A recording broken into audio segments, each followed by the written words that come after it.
Top quality और consistent performance के लिए सिर्फ सिल्वर पंप नाम याद रखना।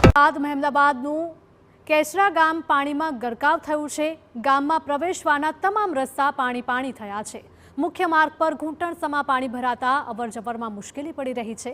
અવરજવર માટે લોકોને ટ્રેક્ટરનો સહારો લેવાની ફરજ પડી। કેસરા ગામનું તળાવ ઓવરફ્લો થતાં ગામમાં જળબંબાકાર થયું છે। કેસરા ગામમાં આવેલી પ્રાથમિક શાળા, ઇન્દિરાનગરી તેમજ રબારી વિસ્તાર જેવા તમામ નીચાણવાળા વિસ્તારો પાણીમાં ગરકાવ છે।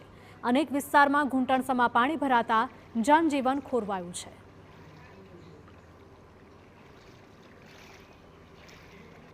તો આ તરફ ખેડા જિલ્લામાં પણ ભારે વરસાદ બાદ લોકોને હાલાકી પડી રહી છે।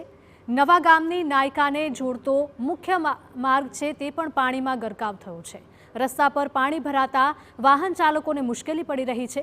વરસાદી પાણીના લીધે અનેક વાહનો પણ ખોટકાય છે। ખેતરો હજુ પણ પાણીમાં ગરકાવ હોય જેના કારણે ખેડૂતોની ચિંતામાં પણ વધારો થયો છે। ડાંગરના પાકને મોટા પાયે નુકસાનની ભીતિ।